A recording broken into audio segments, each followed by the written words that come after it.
وعلى آله وصحبه أجمعين. أما بعد. Assalamualaikum warahmatullahi wabarakatuh. Apa khabar tuan-tuan dan puan-puan yang saya kasihi sekalian?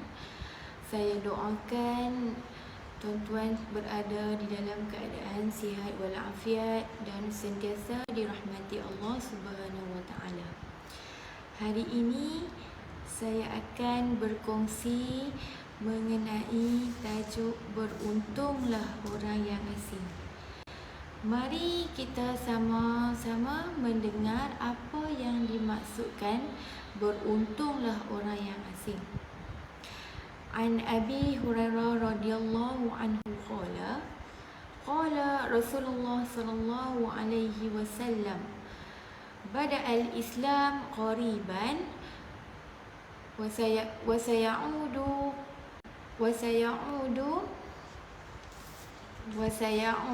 kama bada'a qariban fatuba lil quraba. Daripada Abu Hurairah radhiyallahu anhu, dia berkata, Rasulullah sallallahu alaihi wasallam bersabda, Islam muncul dalam keadaan asing, maka ia akan kembali juga dalam keadaan asing. Maka beruntunglah orang-orang yang terasing. Apa yang dimaksudkan dengan hadis yang saya bacakan sebentar tadi? Pengajaran yang kita boleh ambil daripada hadis ini adalah Islam dimulai dalam keadaan asing, iaitu segelintir sahabat, sebagaimana keadaan di Makkah dan di Madinah ketika awal-awal hijrah. Islam tidak diketahui dan tidak ada yang mengamalkan kecuali sedikit sahaja. Kemudian ia mula tersebar dan ramai masuk Islam berbanding agama lain. Pengajaran kedua yang boleh kita ambil, Islam akan kembali asing di akhir zaman, iaitu sebagaimana awal kemunculannya. Syariat Islam hanya diamalkan oleh segelintir orang yang taat seperti di zaman awal sahabat padanya, padahal umatnya ramai. Umat Islam yang mengamalkan sunnah dianggap asing, ketinggalan zaman, tidak mengikuti arus semasa dan dituduh dengan pelbagai tuduhan yang menyakitkan. Sementara cara hidup lain seperti budaya barat diangkat dan dipandang mulia dalam masyarakat. Orang Islam hendaklah sentiasa istiqomah di atas ajaran Islam serta memelihara diri daripada terlibat dengan gejala sosial dan penyelewengan yang menyebabkan pandangan negatif masyarakat terhadap Islam.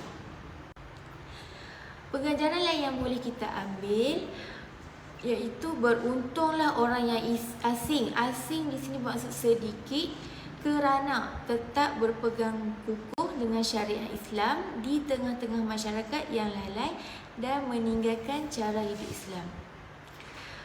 Maksud tuba lil quraba dalam hadis yang saya bacakan tadi adalah beruntunglah orang yang sedikit, iaitu merekalah yang mendapat kebaikan terus-menerus. Rasulullah SAW memuji sikap mukmin yang istiqamah mengamalkan Al-Quran dan As-Sunnah ketika masyarakat menjauhi dan memandang hina terhadapnya. Hadis yang lain mengenai beruntunglah orang yang asing ini, ada satu hadis mengenai pengembara yang merebut peluang. An Ibnu Umar radhiyallahu anhu qala akhadha Rasulullah sallallahu alaihi wasallam bimankibi qala kun fid dunya ka'annaka gharibun aw 'abirus sabil. Wa kana Ibnu Umar radhiyallahu anhu yaqulu idza amsayta fala tantazir as-sabah idza asbahta fala tantazir al-masa wa khudh min sihhatika limaradika wa min hayatika limautika. Maksud hadis yang saya bacakan sebentar tadi, daripada Ibnu Umar radhiyallahu anhu berkata, Rasulullah sallallahu alaihi wasallam memegang kedua bahuku seraya bersabda, hiduplah engkau di dunia seakan-akan orang asing atau pengembara. Ibnu Umar berkata, jika engkau berada di pagi hari, jangan tunggu sampai petang hari. Jika engkau berada di petang hari, jangan tunggu sampai pagi. Manfaatkanlah waktu sihatmu sebelum datang sakitmu. Manfaatkanlah waktu hidupmu sebelum datang matimu. Hadis riwayat Bukhari. Pengajaran yang boleh kita ambil dari hadis yang saya bacakan sebentar tadi, bersegeralah kita mengerjakan pekerjaan yang baik dan memperbanyak ketaatan. Tidak lalai dan menunda-nunda untuk beramal kerana kita tidak tahu bila datangnya ajal. Gunakanlah segala kesempatan dan peluang melakukan amal soleh sebelum ia hilang, berlalu dan kita terlepas peluang. Jadilah seperti pengembara yang sentiasa menyediakan bekalan untuk kecukupan pengembaraannya. Hati-hati dan khawatir terhadap azab Allah adalah sikap seorang musafir yang bersungguh-sungguh dan berhati-hati agar tidak tersesat. Selain itu, berhati-hati dari kawan yang buruk akhlaknya sehingga boleh menjadi penghalang kita menjadi soleh. Pekerjaan di dunia dituntut untuk menjaga jiwa dan mendatangkan manfaat. Seorang Muslim hendaklah menggunakan semua itu untuk tujuan akhirat. Seterusnya, kita haruslah bersungguh-sungguh menjaga waktu dan mempersiapkan diri untuk kematian dan bersegera taubat serta beramal soleh.